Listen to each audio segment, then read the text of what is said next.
حضرت یعلا بن مرہ کی کہانی سنیے۔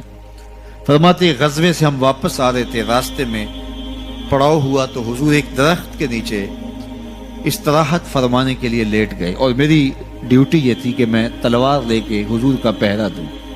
میں کھڑا ہو گیا، باقی لوگ بھی سو گئے، تو میں نے ایک منظر دیکھا کہ دور صحرا میں ایک درخت تھا جو ہلنے لگا۔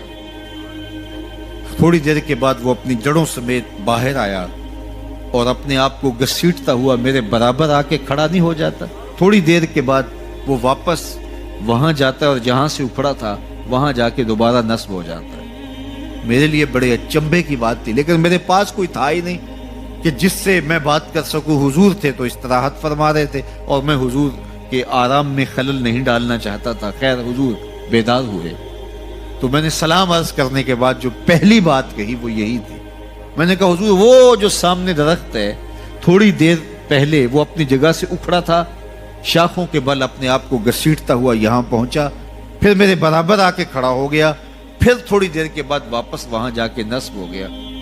یہ جب کہانی سنائی تو میرے حضور نے تعجب نہیں کیا، اچھا کیسے ہوا، کیسے آیا، کتنا وقت لگا، کتنی دیر ہوئی، کوئی سوال نہیں کیا، بلکہ فرمایا ہاذہ شجرۃ استاذنت ربھا، فرمایا یعلا بن مرہ یہ درخت ہے، اس نے رب سے اجازت چاہی تھی کہ مالک تیرا محبوب نیڑے آیا ہے، سلام نہ کر رہا ہوں، فآذن لہا، اللہ نے اس کو اذن دے دیا تھا، یہ مجھے سلام کرنے کے لیے آیا تھا۔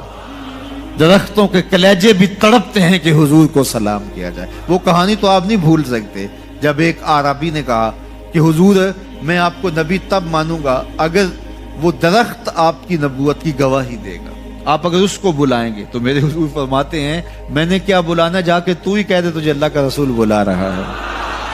درخت اپنے آپ کو گھسیٹتا ہوا حضور علیہ السلام کی خدمت میں حاضر ہو جاتا ہے۔ درخت مان رہے ہیں، چاند کا کلیجہ شک ہو رہا ہے، پتھر کلمے بول رہے ہیں، حضور کے عشق میں کائنات کے ایک ایک ذرے کا دل دھڑک رہا ہے۔ وہ کیا کسی نے کہا تھا، زمین جل رہی ہے، آسمان جل رہا ہے، محبت میں سارا جہاں جل رہا ہے۔